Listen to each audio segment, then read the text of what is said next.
Now the latest from ITV News Meridian in the South East.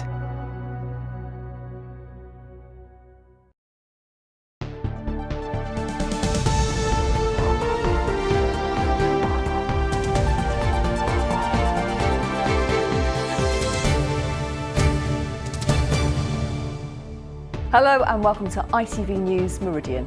Tonight's headlines in the South East. A brewery in Kent destroyed by lightning. Homes in Sussex flooded in torrential rain. Forecasters say there's more to come. I don't see how they can expect any of us living up this road to live in fear of the next storm. Sorry. Fearing a future without respite care, how Don and Patricia and thousands like them could suffer if help came to an end. Environmental campaigners hear the result of their attempt to block major road projects across Kent and Sussex. And from green-fingered to green-minded, how you can do your bit when you go to the garden centre.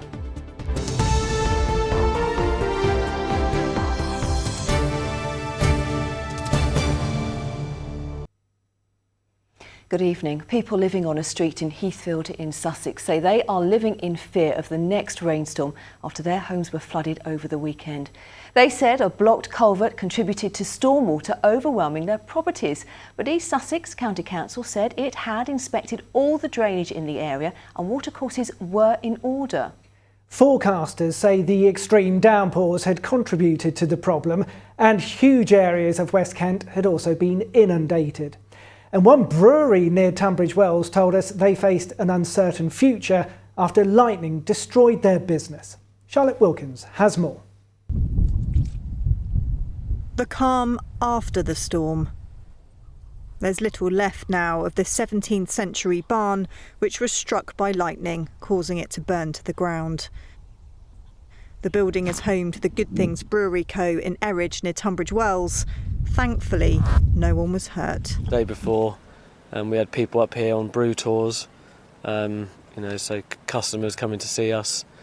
The day after, we would have had someone in that brew tank that, the lightning bolt came down, but they would have been brewing. So I think in one way, although it's a barn that means so much to our family that own the farm that we brew on, at least no one was inside. The heavy rain caused flooding in Heathfield too. It had I think it was 1 or 2 steps before it would have been up on this level as well. And it was just literally dark water there. This is what's left of Jenny Montgomery's lounge. I've lived here 27 years and have never, ever witnessed anything like this. It's like just devastation. She's just one of a number of residents living in Wren Way, whose lounges and gardens have been completely wrecked by floodwater. I just thought we have to get out of it because it's going to keep rising and rising. So yeah, it was pretty scary. It was like something out of a movie, basically. Terry spent £8,000 on a brand new garden renovation, which has been completely destroyed. Gutted, because we waited a long time to have it done. It was inheritance money that we used to do it. The homeowners believe the flooding was caused by a block culvert, which runs along the back of the properties. East Sussex County Council says the culvert is not part of their highway network, but are continuing to investigate this as a matter of urgency. So for the last 6 to 8 weeks, maybe a bit longer, me and my father-in-law, we've been clearing out the debris as much as we can to keep the water flow going, really, but someone needs to take responsibility. I don't see how they can expect any of us living up this road to live in fear of the next storm. Sorry. I don't know. Charlotte Wilkins, ITV News, Heathfield. And you can find more on today's top stories in the region throughout the day on our website. Go to itv.com/Meridian. In other news, a 16-year-old boy has appeared at Medway Magistrates Court charged with the attempted murder of a 16-year-old girl in Sittingbourne.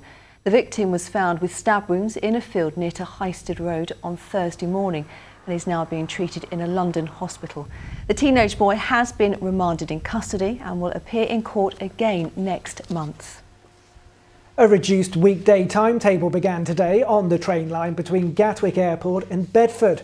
Thameslink says it's made the move due to a significant rise in staff needing to isolate in recent weeks. 2 men have been jailed for a robbery in which a man was assaulted and money stolen from him in Margate Town Centre. Alex Bull and Oliver Lee attacked the victim when he refused to buy Valium tablets from them. They were sentenced to a combined total of 6.5 years. People have been pictured risking their lives over the weekend at Seaford Head in Sussex. Despite signs warning of unstable cliff tops in the area, one woman was seen dangerously close to the edge. There was a major cliff fall at Seaford Head in March. Tributes have been paid to Penny Kemp, the Green Party member who lived at Headcorn near Maidstone. She passed away last month and was a high-profile campaigner for the Ecology Party and later the Green Party. She ran a green cooperative in her home village and lobbied councils and governments for more than 20 years. She was 72 and had been suffering from Parkinson's disease. Unpaid carers in Kent looking after loved ones at home could lose out on the lifeline of short breaks if a Kent County Council funding shake-up goes ahead. That's according to a local charity. Crossroads, which is based in Herne Bay, sends people into thousands of homes. So exhausted, relatives can take a break, get the shopping or visit friends. Well, it says new KCC proposals would introduce red tape and divert essential respite money. With more on this, here's Sarah Saunders. That was from last day came up. Patricia has been caring for her husband Don, who has Alzheimer's, for 6 years now. And things got a lot worse over lockdown. For her, respite visits from the charity Crossroads to their home near West Malling have been invaluable. Over the COVID period, it's become 24/7. So how much time do you have to yourself? Very little, but I have the opportunity of my wonderful Crossroads visitor. Don, you really are friendly with him, aren't you? And so Tony takes him off for a long walk and they have a wonderful time and come back for coffee. I can't tell you the difference it's made to me. Some of Don's conversation can be a little confused, but not this bit. When Tony comes, your wife gets a break. Yes. Do you appreciate her having a break? I do. I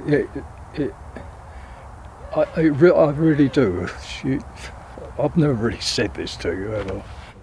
At the moment, Crossroads provides respite care to around 3,000 unpaid carers, and they're concerned that under new funding proposals by KCC, some of that money will be diverted into assessing carers and services for carers, things like yoga or nature walks. It sounds good, but the charity doesn't think that's where the money should be going. We already know that carers need that break. They know they need the break. The professionals that they're talking to know that they need that break. So why are we making it more difficult? Why are we diverting very limited funds into assessment routes, into other ancillary services, yoga groups, nature walks?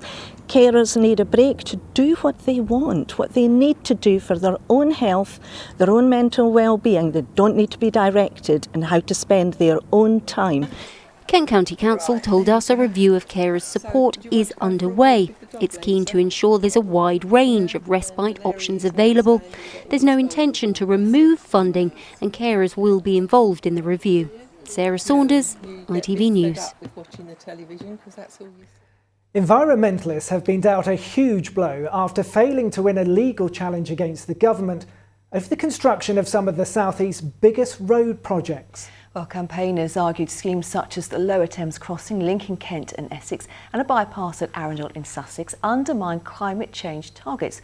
Well, James Dunham is in Sussex and tonight he sent this. Today's ruling is a victory for the government and their £27 billion blueprint to build around 4,000 miles of new road across the country, including here in Arundel, where the plan is to ease congestion on the A27, which is often a real bottleneck for drivers, by creating a new bypass. It's one of 45 transport schemes to be featured on this blueprint, including the Lower Thames crossing, Britain's longest road tunnel, which would link Gravesend in Kent with Tilbury in Essex. Now, The group Transport Action Network believes if the government goes ahead with all these schemes, it will breach its carbon neutral commitments, and so they went to the High Court arguing in front of a judge that the Transport Secretary Grant Shapps broke the law by signing off this plan without considering the impacts on the environment. But after listening to 2 days worth of evidence at the end of last month, this afternoon the judge ruled that the government did not break the law. This was the reaction from one campaigner. Well, we're obviously very disappointed and quite shocked, really, that the High Court have said that it's not necessary for the Secretary of State for Transport to have any idea of the carbon impacts of his decision, major decision making. So we have already lodged an appeal. Well, earlier we spoke to the AA to find out what impact the ruling would have if it did side with those environmental campaigners. I think regrettably we will see more congestion and increased journey times. And whilst that's not good for people in passenger cars, that's really not good for the wider motoring industry as well, certainly in terms of HGV traffic and the service industry as well, where they're trying to get goods and services up and down the country. We certainly need to make sure that we can keep the wheels moving. Absolutely agree. We need to balance our climate change targets and reduce CO2, and we really need to let these two things work together rather than against each other. Well, the government, unsurprisingly, is delighted by today's result.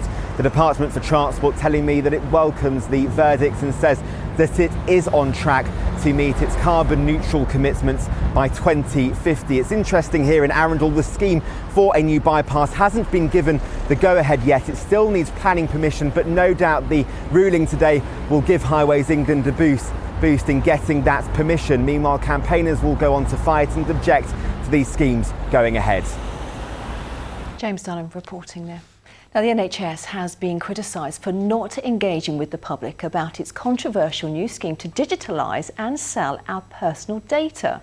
The deadline for people to opt out has been pushed back to September the 1st, but that has now been scrapped. NHS officials have told ITV News they now want to focus on reaching out to patients and reassuring them their data is safe.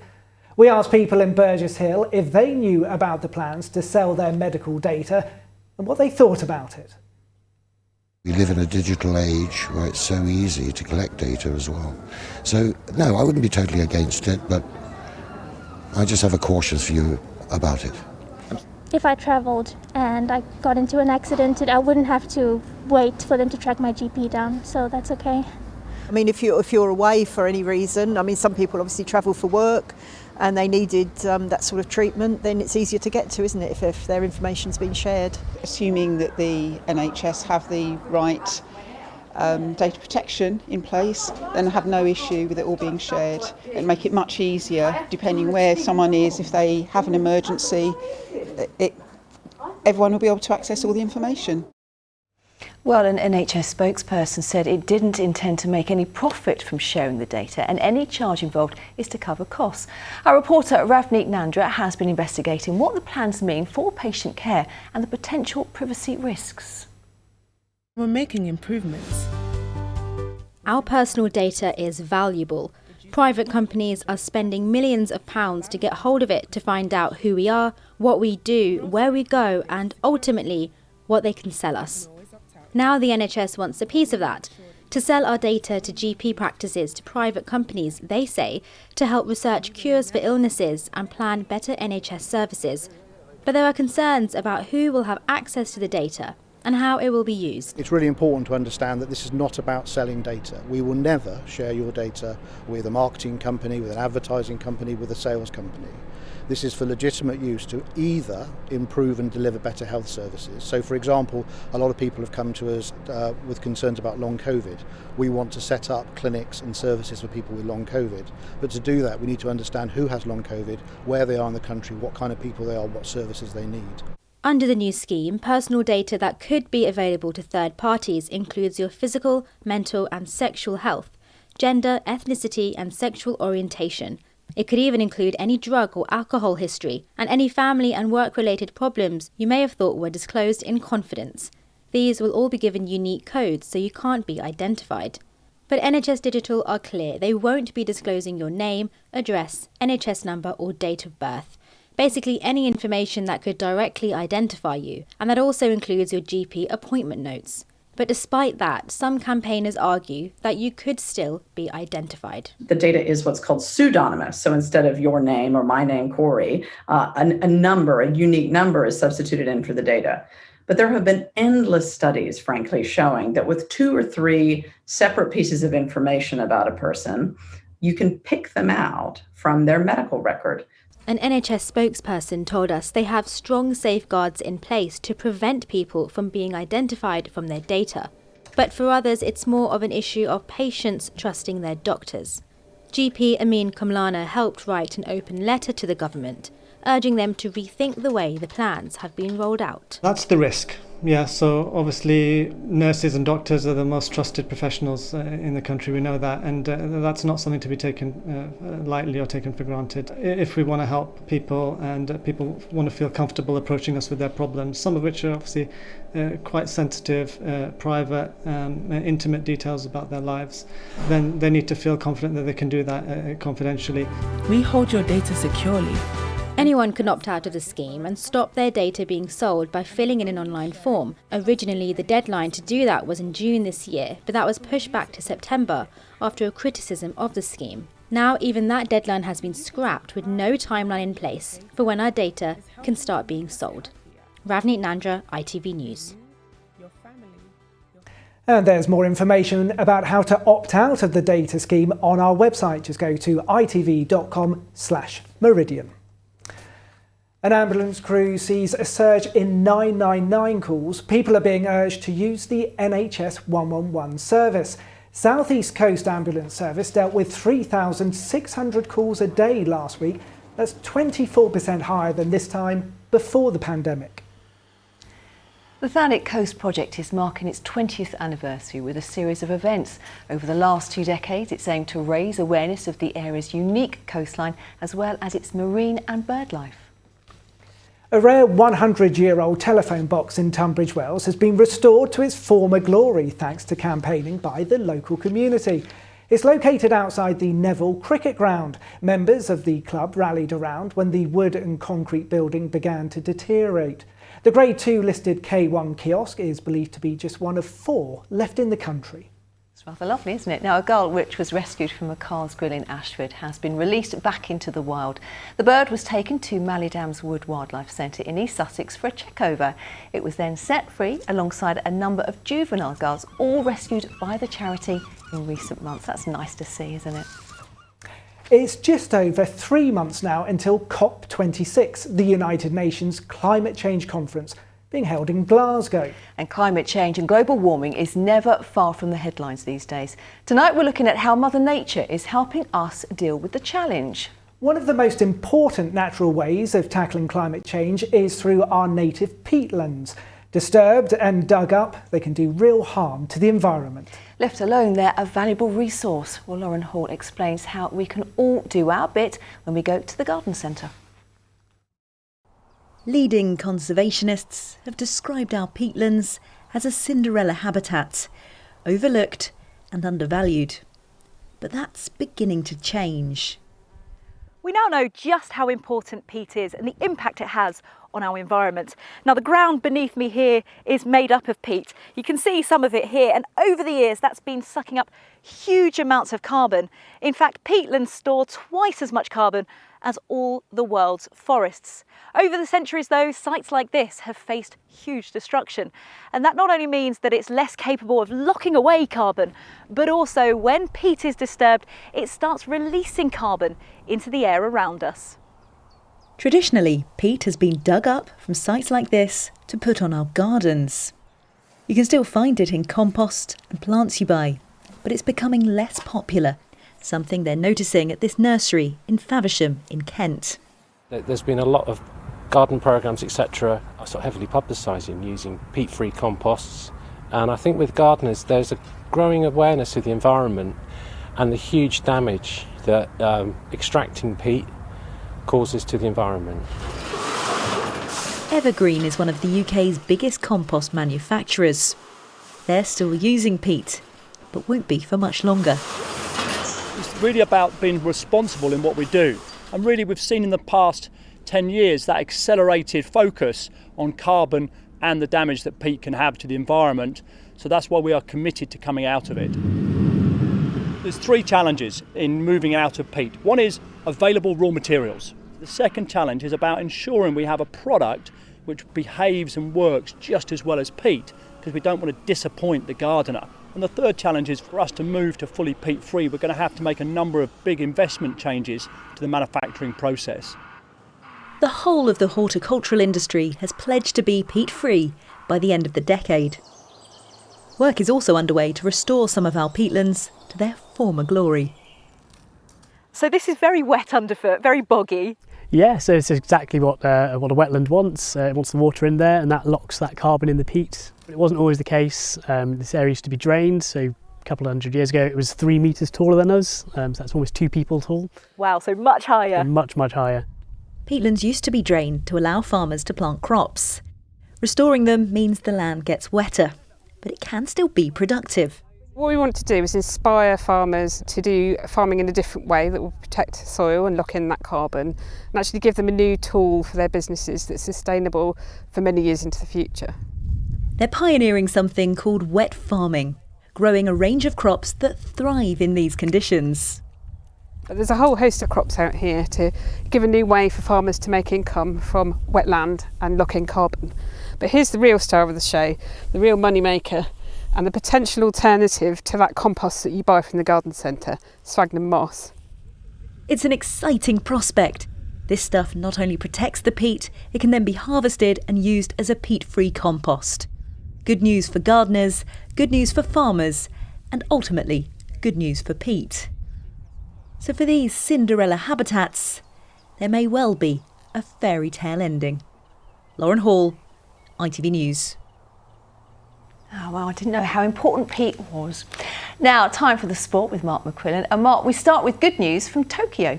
We do, Amanda. It's been a good day for Team GB at the Olympics overall, and that includes the women's hockey team, who feature a number of players from our region. They include the former Rochester-based goalkeeper Maddie Hinch, who won gold in Rio 5 years ago. And we've been filming with Maddie's parents as they watch this morning's match, with Britain looking to bounce back from defeat in their opener. Watching sport is often tense and exciting. Even more so when your daughter is at the centre of the action. Proud parents Neil and Catherine Hinch watching Maddie in action in Tokyo. Your heart is bursting with pride. Every time we hear the national anthem we want to cry, just that she's out there representing her country. They would have been impressed with Maddie's early efforts, but there was nothing the goalkeeper could do to prevent South Africa taking the lead. This was serious for Great Britain. After defeat in their opening pool match, the defending champions couldn't afford another. It was all adding to the anxiety back home. Neil, Catherine and millions of others hoping for a stirring comeback. There weren't many signs of that until just before half-time. And Great Britain are level. That goal gave Britain renewed belief, and they took the lead for the first time in quarter 3. Moments later it was 3 as they capitalised on a defensive error. And they wrapped up the win in the final quarter, much to the delight of those watching back home. Maddie made 2 really good saves early on and kept them in the game. Second half, really only one team really in it, and that was GB, and went on to win obviously 4-1. For Neil, Catherine and many others, there will be more nerves, excitement and hopefully joy to come as Maddie and the British team look for more success to add to their glorious gold in Rio 5 years ago. Well done to Team GB on a successful day in Tokyo. Now, Brighton continued their preparations for the new Premier League campaign with their first pre-season match against Scottish champions Rangers at Ibrox. Both sides had their moments, with Brighton playing in the turquoise shirts, having 2 of their best efforts in the first half, but there were no goals in the end. The Seagulls start their league season at Burnley on August 14th. They've showed a really good attitude since they've come back from pre-season. We've had some closed door games, but it's nice to just, like you say, play the first game with a crowd that I thought were really good. Actually made it a competitive game. Finally from me to Speedway way. Eastbourne Eagles beat high-flying Scunthorpe at the weekend, and it was the man in the blue helmet, Edward Kennett, who was the star of the show. It was a 15-point maximum from him to provide a morale-boosting victory for the Eagles to move them up to 7th in the championship table. That's all the sport from me. More coming up later in the week. Look forward to it, Mark. Thank you very much indeed. Right, we better have a look at the weather now, and we are joined by Holly. Holly, what a weekend of extreme weather we've had. We really have, haven't we? Yes, it couldn't really be more different to the sort of weather we had last week. Take a look at this. I've got a map for you here, and it shows the radar, which is where you've got the blues and the yellows and greens, which indicate where we had the heaviest of the rain. And we had something like 50 millimetres in parts of the region, Ashford, for example, and some places quite possibly saw more than that. But I've also put on the lightning strikes because we had an incredible amount, something like 3,000 lightning strikes over the southeast in the course of just 4 hours yesterday evening. So at times, some glorious weather over the weekend. Sent in here by Pat Kane. This is Deal looking just gorgeous there in the sunshine, but equally shots like this coming in. This one sent in by Charles Fuller. In fact, we even had one of these. This is a water spout. This was captured by Rob Lane in Worthing, and this is essentially a tornado that doesn't quite reach the ground. So as you say, Andrew, all sorts of weather going on over the weekend. So Holly, come on, give us something to cheer us up.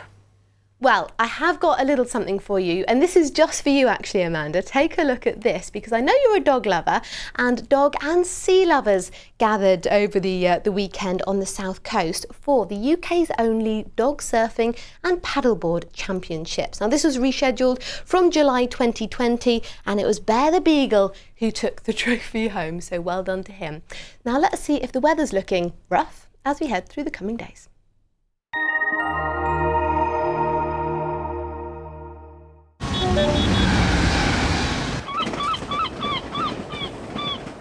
Great Western Railway sponsors the ITV Meridian weather.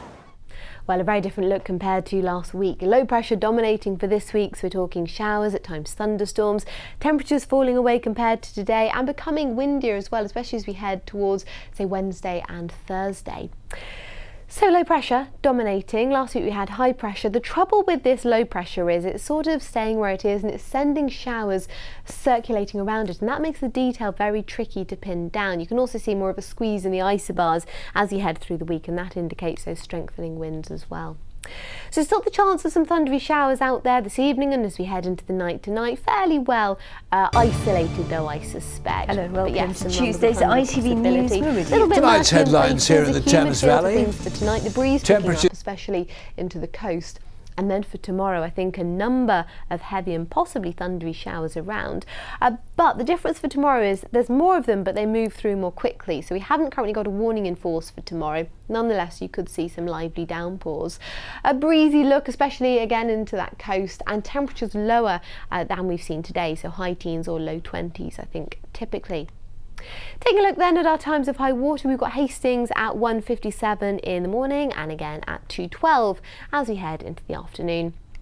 And finally the outlook. So yes, that low pressure dominating. The detail day on day is going to be quite tricky to forecast. I know that looks all doom and gloom, doesn't it? But actually we're talking showers, so there will at times be some bright weather to be had, perhaps more so later on in the week.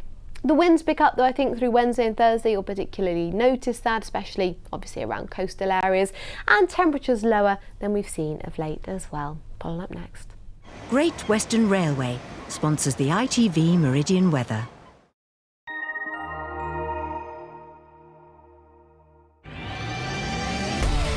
Hello, summer.